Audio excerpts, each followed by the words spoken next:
Hello Gupshopians, welcome back again to your Gupshop Ma'am grammar class. So today we are going to learn only one concept which is very simple, clear and very useful for your exam. Because rather than having 10 guesses, it's good to have one clear concept, right? 10 चीजों की जानकारी रखने से अच्छी बात है कि हम एक कॉन्सेप्ट को क्लियर करके रखें। तो आज का टॉपिक बहुत ही सिंपल है। करना क्या है, हम बहुत सारे वाक्यों को सरल वाक्य में बदलेंगे। हम 2-3 कॉन्सेप्ट एक क्लास में नहीं लेंगे, हम सिर्फ एक कॉन्सेप्ट को एक क्लास में समझेंगे। अब जैसे कि सरल वाक्य में क्या होता है, एक उद्देश्य होता है, एक विधेय होता है। वन उद्देश्य इज देयर एंड वन विधेय is there. Now what is उद्देश्य? उद्देश्य क्या होता है? जो काम करता है, द वन पर्सन और the one who is doing the work, that is called as उद्देश्य। एंड विधेय, विधेय क्या होता है? The work which has been done. जैसे कि एज लाइक राम खेल रहा है, तो राम यहाँ पर उद्देश्य हुआ because he is the person and what work he is doing, he is playing. So खेल रहा है इज विधेय।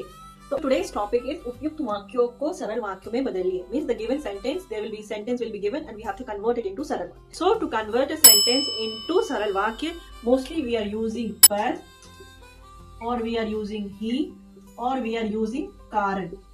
हम ये 3 चीज यूज करेंगे। इसके बिना भी हमारा sentence, without this also sentence can become सरल वाक्य, but if we are not able to join the sentence, in that time we will use par, he, karan and many more. So we will see the examples. Now today I don't want to make the class very long, so what I am going to do, I will just write the answer and explain over here. The question will come on the screen, so you can read it over there and I will just say the question. So the first one is, jab vetan milega tab karja dunga. Right, the question they have used jab and tab. So what we will do, we will remove jab and tab. And what is the answer? First one, वेतन मिलते ही। See here we are using he, वेतन मिलते ही कर्जा चुका। Second one, यद्यपि मैं चुप रहा परंतु वह बोलता रहा। तो यहाँ पे आप देखो what they have used यद्यपि and परंतु। We never use यद्यपि and परंतु in सरल वाक्य, so we will remove यद्यपि and परंतु। So what is left? मैं चुप रहा वह बोलता रहा। So we have to make it in सरल वाक्य। So what is the answer? मेरे चुप रहने पर भी। See here we are using भी, मेरे चुप रहने पर भी वह बोलता रहा। Right, so here we have used मेरे चुप रहने पर भी वह बोलता रहा, कन्वर्टिंग इनटू सरल वाक्य। सरल वाक्य में हमने बदला है, तो हमने यहाँ पर क्या यूज किया है? भी यूज किया है। राइट, और you can see over here Gupshopians, मेरे चुप रहने पर भी वह बोलता रहा। Don't you think this is giving an important life lesson? Right, yes, it is said that silence is sometimes the best answer. Right, yes, think first and then speak wisely. Even one of famous Hindi poet Rahim, he also said one famous quote. What is that? रही मन निज मन की व्यथा, मन ही राखो गोए, सुन हंसी है लोग सब, बाटी न लई है कोई। इसका मतलब क्या हुआ? इसका मतलब हुआ कि आपका जो भी प्रॉब्लम्स है वो अपने पास रखिए। Whatever problems are there in your life, whatever pain, sorrow is there in your life, keep it within yourself. Don't share among everyone. सबके साथ बांटना जरूरी नहीं है, क्योंकि वो हमारा पेन भी शेयर नहीं करेंगे। They will not share our pain, but instead of that they will make fun of it. Right, रही मन निज मन की व्यथा, मन ही राखो गोय, सुन हंसी है लोग सब, बाटी न लई है कोई। No one will share your pain, so it is best said silence is the best answer. Right, okay, we will move to the next one. जैसे ही मैं स्टेशन पहुंचा गाड़ी आ गई। अगेन हियर जैसे is not, we will not write it in सरल वाक्य। हम जैसे को सरल वाक्य में यूज नहीं करते हैं। तो यहाँ पर क्या होगा? मैं स्टेशन पहुंची गाड़ी आ गई, हमें इसे सरल वाक्य में बदलना है। We have to convert it into सरल वाक्य। तो हाउ वी विल यूज? मेरे स्टेशन पहुंचते ही गाड़ी आ गई। So what is the primary criteria to make सरल वाक्य? That we have to keep the sentence meaning intact. जो हमारा वाक्य का मीनिंग है उसे हमें वहीं पर रखना है, ये नहीं कि हमें मीनिंग, उसके अर्थ को बदल देना है। राइट, तो यहाँ पे क्वेश्चन है, जैसे ही मैं स्टेशन पहुंचा गाड़ी आ गई, तो इसका आंसर होगा मेरे स्टेशन पहुंचते ही, see here we are using ही, गाड़ी आ गई। So same meaning, so this is correct सरल वाक्य। Right, now the fourth one, चूंकि तेज बारिश हुई अतः बाढ़ आ गई। Now you tell me in comment me in the comment section in which वाक्य रूपांतरण, in which वाक्य we use चूंकि and अतः। Right, so we will remove चूंकि and अतः, क्योंकि ये सरल वाक्य का नहीं है। तो हम चूंकि और अतः को जब हटाते हैं, when you remove, so the words are left, तेज बारिश हुई बाढ़ आ गई। अब we have to make it together. How we will make? तेज बारिश होने के कारण बाढ़ आ गई। तेज बारिश होने के कारण बाढ़ आ गई। राइट, तो हमारा मीनिंग यहाँ पे इंटैक्ट है। We have kept the meaning intact. Now fifth one, जो विद्यार्थी नियमित पढ़ता है वह सफल होता है. This also we know it very clear, we are not using जो इन सरल वाक्य, राइट. तो मैं इसको आपको लिख के दिखाऊंगी बोर्ड पे.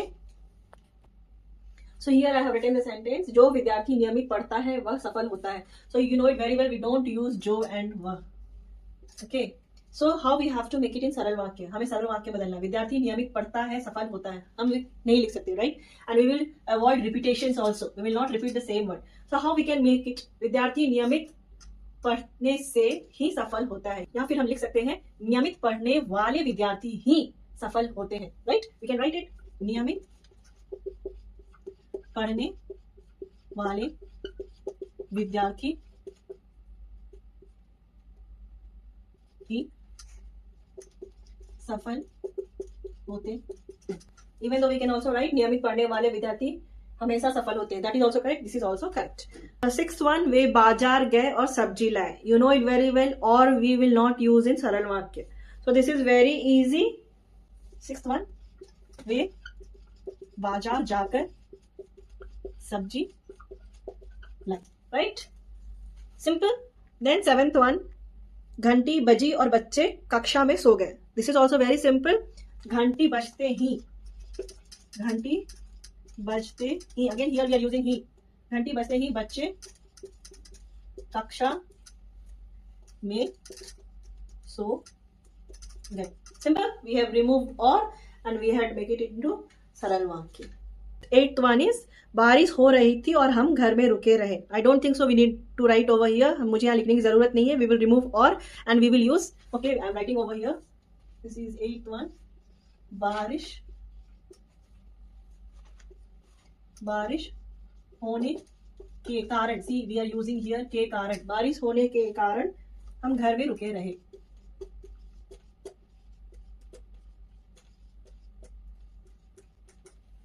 Okay, this is the eighth one. Next ninth one, मैंने गौरा को देखा और उसे पालने का निश्चय किया. अगेन वी विल रिमूव और here and we will write मैंने गौरा को देखते ही. This is ninth one. मैंने गौरा को देखते ही उसे पालने का निश्चय किया. Okay, now tenth one is, जो शिष्य मेहनती होते हैं वे प्रगति करते हैं. Again here we will remove जो. Okay, and we will remove वे ऑल्सो. सो हियर हमेशा शिष्य प्रगति करते हैं. So this is tenth one. Then 11th one is, better I will write it on the board. So here the sentence is, 200 आदमियों का जुलूस लाल बाजार गया और वहां पर गिरफ्तार हो गया, right? So first we will remove or. Now I have told you we have to keep this meaning intact. हमें इसका meaning intact रखना है, हमें meaning change नहीं करना है. तो क्या बोला जा रहा है? 200 आदमियों का जुलूस लाल बाजार गया और वहां पर गिरफ्तार हो गया. So 200 people went in a group to Lal Bazaar and they got arrested over there, right? तो हमें इसे सरल वाक्य में बदलना है. 200 आदमियों का जुलूस लाल बाजार गया और वहां पर गिरफ्तार हो गया. अब ऐसे तो हम नहीं लिख सकते. वी कैन नॉट राइट 200 आदमियों का जुलूस लाल बाजार गया वहां पर गिरफ्तार हो गया. नहीं, हमें एक ही सेंटेंस बनाना, हमें सरल वाक्य, सिंपल सेंटेंस बनाना है. तो हम इसको लिख सकते हैं. वी कैन राइट 200 आदमियों का जुलूस लाल बाजार जाकर गिरफ्तार हो गए. So here the meaning is intact. Meaning इसका यहाँ पे सेम ही है. 200 आदमियों का जुलूस लाल बाजार जाकर गिरफ्तार हो गया. Another way what we can write, Lal Bazar जाकर 200 आदमियों का जुलूस गिरफ्तार हो गया. So both will be correct. Now 12th one. Now the sentence is, Nuh ने उसकी बात सुनी और दुखी हो तक रोते रहे, right? Now here again we will remove और, right, and we have to keep the same meaning intact. हमें उसका मीनिंग वहां पर वही रखना है. तो नूह ने उसकी बात सुनी, दुखी हो, मुद्दत तक रोते रहे. ये तो दो वाक्य लग रहा है. It looks like two sentence. We have to make it in one simple sentence. So ये the sentence we can write, उसकी बात सुनकर नूह दुखी होकर मुद्दत तक रोती रही। सिंपल सेंटेंस, सरल वाक्य हो गया, राइट। उसकी बात सुनकर नूह मुद्दत तक दुखी होकर रोते रही। Even we can write in some other way, उसकी बात सुनकर नूह दुखी होकर मुद्दत तक रोती रही, right. So there are many ways which we can make it in सरल वाक्य, बट द थिंग इज हमें करना क्या है कि हमें उसे सरल वाक्य, we have to keep it, we have to make it into simple sentence where the meaning will remain intact, okay. We should not separate the sentence. We have to make a sentence, either it can be long or small, but the meaning should be clear in that sentence, okay. So that's all for today, Kapshapians. If today videos is useful for you, please hit the like button, and in comment section please tell me whether you have understood the topic or not. So see you in the next Gapshap class. Till then everyone, bye.